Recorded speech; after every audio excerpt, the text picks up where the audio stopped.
എല്ലാ കൂട്ടുകാർക്കും നല്ലൊരു രാത്രി ആശംസിച്ചുകൊണ്ട് നമുക്ക് നേരെ അബിയുടെയും ജാനകിയുടെയും നാളത്തെ നല്ലൊരു പ്രൊമോ വിശേഷം കേട്ടാലോ. ആദ്യമായി കാണുന്നവരാണെങ്കിൽ ചാനൽ ഇഷ്ടപ്പെട്ട ഒന്ന് സബ്സ്ക്രൈബ് ചെയ്യാൻ മറക്കരുതേ. വീഡിയോ ഇഷ്ടപ്പെടുവാണെങ്കിൽ ലൈക്ക് ചെയ്യാനും മറക്കരുത് കേട്ടോ. നമ്മുടെ മുന്നോട്ടുള്ള യാത്രയിൽ നിങ്ങളുടെ സപ്പോർട്ട് ലൈക്കുമാണ് നമുക്ക് ഏറ്റവും കൂടുതൽ പ്രചോദനമായി മാറിക്കൊണ്ടിരിക്കണേ. അപ്പൊ നമുക്ക് നേരെ നമ്മുടെ വിശേഷത്തിലേക്ക് പോയാലോ. അങ്ങനെ ഇന്നത്തെ വിശേഷത്തിൽ നമ്മൾ കണ്ടു, ലച്ചുവിനെ രക്ഷിച്ച സച്ചിൻ രേവതിയും അളകാപുരിയിലേക്ക് വന്നു. പിന്നീട് അവര് അഭിറാമും ജാനകിയായിട്ട് സംസാരിച്ചിരിക്കുന്നുണ്ട്. അങ്ങനെ ചായയെ കുറിച്ച് സംസാരിച്ചുകൊണ്ടിരിക്കുന്ന സമയത്ത് അഭിറാം പറഞ്ഞു, ഇനി ഞാൻ രാഘവന്റെ കാര്യത്തിൽ ശ്രദ്ധ ചെലുത്തിക്കോളാം. അവൻ ഒരു കാരണവശാലും ഇനി എന്റെ കുഞ്ഞിനെ അല്ലെങ്കിൽ ലച്ചുവിനെ തൊടാനായിട്ട് വരത്തില്ല എന്ന് പറയണം. ഇത് കേട്ടതും പെട്ടെന്ന് തന്നെ സച്ചി പറഞ്ഞു, അതെ സാറിങ്ങനെ പറഞ്ഞതുകൊണ്ട് കാര്യമില്ല, അയാൾ ഇനിയും വരും എന്നുള്ള കാര്യം എനിക്ക് ഉറപ്പാ. അതുകൊണ്ട് ലച്ചുവിന്റെ കാര്യത്തിൽ സാർ ഒരു തീരുമാനം എടുക്കണമെന്ന് പറയാം. ഇത് കളിയായിട്ട് എടുക്കരുത്.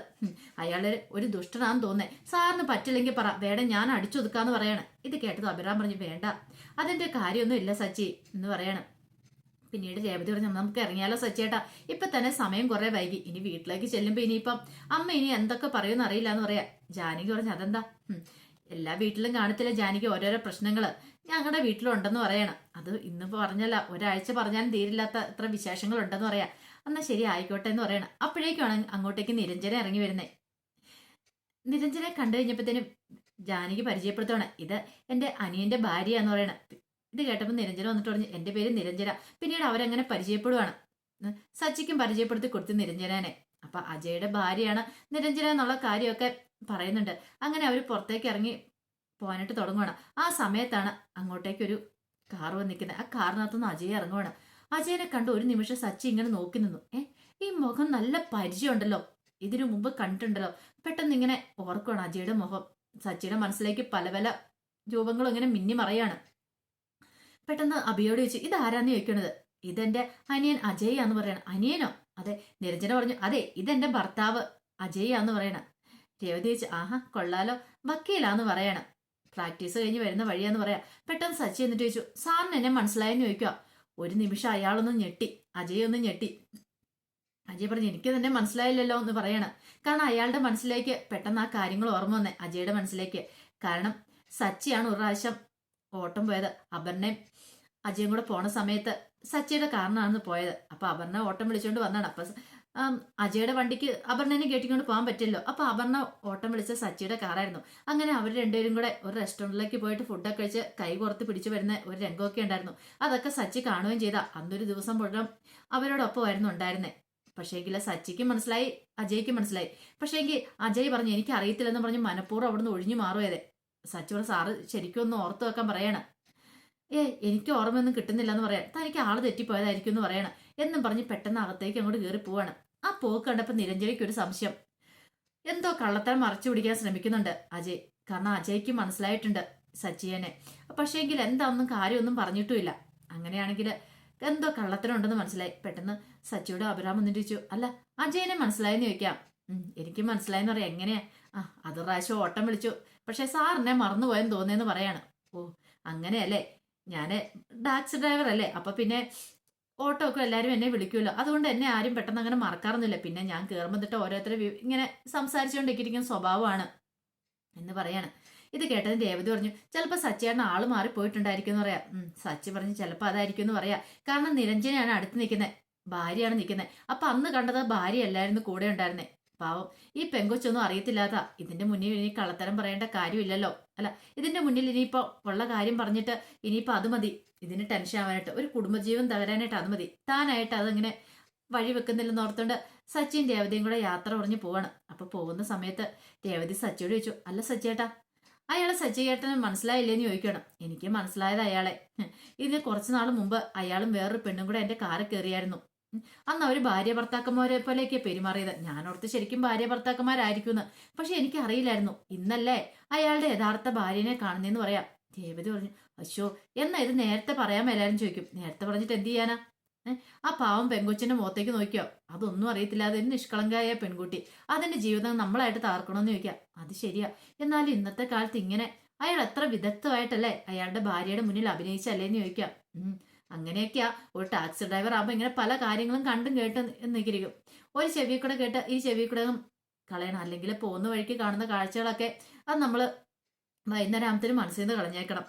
ഇപ്പൊ ഈ കാറിൽ കയറുന്ന എല്ലാവരും യഥാർത്ഥത്തിൽ ഭാര്യ ഭർത്താക്കന്മാരൊന്നും ആവണമെന്നില്ലല്ലോ എന്നൊക്കെ പറഞ്ഞിട്ട് അവരങ്ങോട്ട് പോവാണ്. ആ സമയം അകത്തേക്ക് നിരഞ്ജന എല്ലുവാണ്. നിരഞ്ജന എഴുന്നേപ്പത്തേനും അജയ് ഡ്രസ്സൊക്കെ മാറ്റുമായിരുന്നു. പെട്ടെന്ന് അജയോട് ചോദിച്ചു, അല്ല എനിക്ക് ചെറിയൊരു സംശയം ഉണ്ടെന്ന് പറയാൻ. എന്ത്? അജയ്ക്ക് ആ ടാക്സി ഡ്രൈവറെ മനസ്സിലായെന്ന് പറയാണ്. അതെനിക്കെങ്ങനെ മനസ്സിലാവും? അയാൾക്ക് അജയനെ നന്നായിട്ടറിയാം, വ്യക്തമായിട്ടറിയാം, കൃത്യമായിട്ട് ആ സച്ചി പറയുകയും ചെയ്താ. എനിക്കറിയില്ല നിരഞ്ജന എന്ന് പറയണം. ദേ വെറുതെ എൻ്റെ അടുത്ത് കള്ളത്തരം ഒളിപ്പിക്കാൻ ശ്രമിക്കണ്ട. എന്തോ വലിയൊരു കള്ളത്തരം അജയ് ഒളിപ്പിക്കാണ്ട് ശ്രമിക്കുന്നുണ്ട്. അതാ അജയുടെ മുഖത്ത് നോക്കുമ്പോൾ എനിക്ക് അറിയാന്ന് പറയാം. എനിക്കറിയില്ല എന്ന് പറയണം. അറിയത്തില്ല, വേണ്ട, ഞാൻ എപ്പോഴെങ്കിലും കണ്ടുപിടിച്ചോളാം എന്ന് പറഞ്ഞിട്ട് നിരഞ്ജന അങ്ങോട്ടേക്ക് ഇറങ്ങി പോവാണ്. അജയ്ക്ക് വല്ലാത്തൊരു നെഞ്ചിടിപ്പായി. ദൈവമേ, ഇനി അവനെങ്ങാനും പറഞ്ഞു കൊടുക്കോ താന് അവളും ഒത്ത് ഹണി റോസും ഒത്ത് പോയ കാര്യങ്ങളൊക്കെ. അത് ചിന്തിക്കാൻ പോലും പറ്റുന്ന കാര്യമായിരുന്നില്ല. എങ്ങാനും ഹണി റോസുമായിട്ടുള്ള യാത്രകളെ കുറിച്ച് പറഞ്ഞിട്ടുണ്ടെങ്കിൽ അതോടുകൂടി തന്റെ ജീവിതം തീർന്നിവിടെ. പിന്നെ നിരഞ്ജന വഴിക്ക് പോകുന്നുള്ള കാര്യം ഉറപ്പാവുകയും ചെയ്തു. ആ സമയം ജാനകി അബിയോട് പറഞ്ഞു, അബിയേട്ടാ, അജയുടെ മുഖത്ത് എന്തോ ഒരു കള്ളത്തിന് അബിയേട്ട് ശ്രദ്ധിച്ചോന്ന് ചോദിക്കാം. എന്താ ജാനകി അങ്ങനെ പറഞ്ഞേ? അല്ല, ആ സച്ചി ചോദിച്ചു കഴിഞ്ഞപ്പോഴത്തേനും അജയൻ നിന്ന് പരിങ്ങിയത് കണ്ടോ? സച്ചിക്ക് നന്നായിട്ടറിയാം അജയനെ. അവർ തമ്മിൽ നല്ല പരിചയം ഉണ്ട് താനും. പക്ഷേങ്കിൽ അജയ് നിഷേധിക്കുക ചെയ്തേ. അതിന്റെ പിന്നിൽ എന്തോ ഒരു കാര്യമില്ലെന്ന് ചോദിക്കാം. അതിന് പിന്നിൽ ഇപ്പൊ എന്താ കാര്യം ഇരിക്കുന്നത്? അജയ്ക്ക് അറിയാമെങ്കിൽ അവൻ നിഷേധിക്കേണ്ട കാര്യമില്ലോ എന്ന് പറയണം. എനിക്കറിയില്ല, പക്ഷെ എന്തൊക്കെയോ ഒരു ഗൂഢതന്ത്രം ഉണ്ടെന്നാ തോന്നിയെന്ന് പറയാണ്. ആ സമയത്ത് പുറത്ത് സുമകലേനെയും പ്രഭാവതിനെയും കൂട്ടിക്കൊണ്ട് അപർണ പോയിട്ടുണ്ടായിരുന്നു. അങ്ങനെ പോയിട്ട് അവർ ചില പ്ലാനുകളൊക്കെ തയ്യാറാക്കുകയാണ്. അപർണ പറഞ്ഞു, എത്രയും പെട്ടെന്ന് തന്നെ അവരുടെ കാര്യത്തിൽ ഒരു തീരുമാനമാക്കണം. ആ ജാനകിയുടെ അബിയുടെ അവരാണ് എല്ലാത്തിനും വളം വെച്ച് കൊടുക്കുന്നത്. അവർ പുറത്തേക്ക് പോയത് വേറൊന്നിനും വേണ്ടിയിട്ടും കൂടി ആയിരുന്നില്ല. കാരണം പുറത്തുനിന്ന് ഫുഡും കൂടെ മേടിച്ച് കഴിച്ചു. കാരണം വീട്ടിൽ നളിനേച്ചില്ല. അപ്പൊ നളിനേച്ചി ഇല്ലാത്തതുകൊണ്ട് ആഹാരം പാകം ചെയ്യാനായിട്ട് ജാനകി തയ്യാറല്ലെന്ന് പറയുകയും ചെയ്തിട്ടുണ്ടായിരുന്നു. അതുകൊണ്ട് പുറത്തുനിന്നും കൂടെ ഫുഡ് കഴിക്കാൻ വേണ്ടി പോയതാ. അപർണയ്ക്കറിയാം ഇനി വീട്ടിലേക്ക് വന്നിട്ട് കാര്യമില്ലെന്ന്. ജാനകി അടുക്കള കയറിയില്ലെങ്കിൽ അടുക്കളയുടെ കാര്യത്തിൽ ഒരു തീരുമാനം ആവുമെന്നും അറിയാം. അങ്ങനെ ഫുഡൊക്കെ കഴിച്ചിട്ട് തിരിച്ചു വരുന്ന സമയത്താണ് അപർണ ആ കാര്യങ്ങളൊക്കെ പറയുന്നത്. എത്രയും പെട്ടെന്ന് തന്നെ ആ റിസോർട്ട് എഴുതി വാങ്ങണം. ഇല്ലെങ്കിൽ അറിയാലോ, ജാനകി അബിക്കും ഇനിയും അച്ഛൻ ചിലപ്പോൾ ഇതുപോലെയല്ല ഇതിനേക്കാളും കൂടുതൽ കൊടുത്തെന്നൊക്കെ ഇരിക്കും. എപ്പോഴും അമ്മയുടെ ഒരു പിടി വേണം അച്ഛന് മുന്നിൽ. അമ്മ ഇങ്ങനെ ഒഴിഞ്ഞു മാറി നിന്നിട്ട് കാര്യമില്ല. അച്ഛനോട് പിണക്കം ഭാവിച്ചിരുന്നിട്ടുണ്ടെങ്കിൽ അമ്മയ്ക്ക് ഒരിക്കലും ഒരിതുണ്ടാവത്തില്ല. അച്ഛന്റെ മുന്നിൽ പഴയ പോലെ തന്നെ അമ്മ ഇനിയും ചെല്ലണം. എങ്കിൽ മാത്രമേ നമ്മൾ ഉദ്ദേശിക്കുന്ന പോലെയൊക്കെ കാര്യങ്ങൾ നീങ്ങോളൂ എന്ന് പറയാം.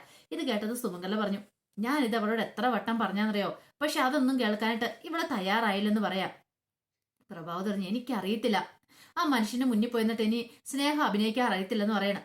അത് കേട്ട് കഴിഞ്ഞപ്പോ അപർണ പറഞ്ഞു, അമ്മേ, അങ്ങനെയൊക്കെ സ്നേഹം അഭിനയിച്ചാൽ മാത്രമേ ഇന്നത്തെ കാലത്ത് ജീവിക്കാനായിട്ട് പറ്റുള്ളൂ.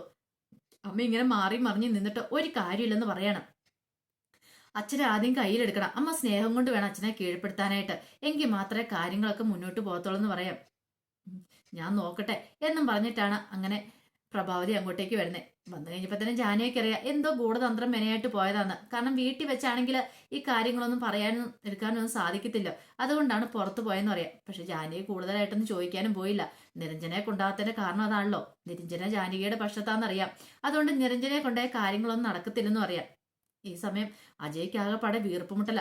അജയ് നേരെ ഹണി റോസിനെ വിളിക്കുകയാണ്. ഹണി റോസിനെ വിളിച്ചിട്ട് സച്ചി വന്ന കാര്യവും അയാളെ എന്നെ തിരിച്ചറിഞ്ഞ കാര്യമൊക്കെ പറയണം. ഇത് കേട്ട് കഴിഞ്ഞപ്പോഴത്തേനും ഹണി റോസ് പറഞ്ഞു, അതിനിപ്പോ എന്താ, അയാളൊരു ടാക്സി ഡ്രൈവർ അല്ലേ, അയാളൊന്നും പറയാനൊന്നും പോകുന്നില്ലെന്ന് പറയാം. എങ്ങാനും പറഞ്ഞിട്ടുണ്ടെങ്കിൽ നിരഞ്ജനയുടെ കാതിൽ എങ്ങാനും എത്തിയാൽ തീർന്നു പറയണം. അജയ്, നീ ഇങ്ങനെ ആദ്യം നിന്റെ പേടിയൊക്കെ ഒന്ന് മാറ്റ. നിനക്ക് എപ്പോഴും എന്തിനും ഏതൊരു പേടിയുള്ളല്ലോ. ഈ പേടി മാറ്റിയാൽ മാത്രം മുന്നോട്ട് നിനക്കൊരു ജീവിതം ഉണ്ടാകത്തുള്ളൂ എന്നൊക്കെ പറയണം. അത് മാത്രമല്ല, നിരഞ്ജനയുടെ കാര്യം ഇനിയിപ്പൊ അവള് നിന്നെ ഡിവോഴ്സ് ചെയ്ത് പോവാണെ പോട്ടെ, നീ എന്തിനാ പേടിക്കണേ? 3-4 വർഷം നമ്മൾ ലിവിങ് ടുഗദർ ആയിട്ട് ജീവിച്ചല്ലേന്ന് ചോദിക്കണം. അത് കേട്ടിഞ്ഞപ്പം അജയ് വൃന്ദേ, ഹണി വെറുതെ നീ അനാവശ്യം പറയല്ലോ കേട്ടോ എന്ന് പറയണം. ഞാൻ പറയുന്നതാണോ കുറ്റം, ശരിയല്ലേന്ന് ചോദിക്കണം. അപ്പോഴേക്കുമാണ് അങ്ങോട്ട് നിരഞ്ജന വരുന്നത്. നിരഞ്ജന വരുന്നതുകൊണ്ട് പെട്ടെന്ന് അജയ് കോള് കട്ട് ചെയ്യുവാണ്.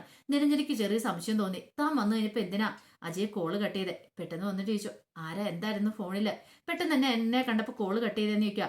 അത് പിന്നെ ഒരു ക്ലയന്റ് ആയിരുന്നു പറയണം. അതെന്നെ എന്നെ കണ്ടു കഴിഞ്ഞപ്പോഴത്തേനും കോള് കട്ട് ചെയ്തേ. അത് പിന്നെ കോള് സംസാരിച്ച് കഴിഞ്ഞപ്പോ കട്ട് ചെയ്തെന്ന് പറയണം. പക്ഷെ നിരഞ്ജനയ്ക്ക് എന്തോ വല്ലാത്ത സംശയമായി. അജയ് പണ്ടത്തെ അജയ് അല്ല, അജയ്ക്ക് എന്തോ മാറ്റങ്ങളൊക്കെ ഉണ്ടെന്ന് നിരഞ്ജനയ്ക്ക് ബോധ്യമായി. അപ്പൊ അതിന്റെ വിശേഷങ്ങളൊക്കെ നാളെ കാണാൻ പോകുന്നത്. ആ വിശേഷങ്ങൾക്കായി നമുക്ക് എല്ലാവർക്കും കാത്തിരിക്കാം കേട്ടോ. ഒരിക്കൽ കൂടി എല്ലാവർക്കും നല്ലൊരു രാത്രി ആശംസിച്ചുകൊണ്ട് നിർത്തുന്നു. നന്ദി.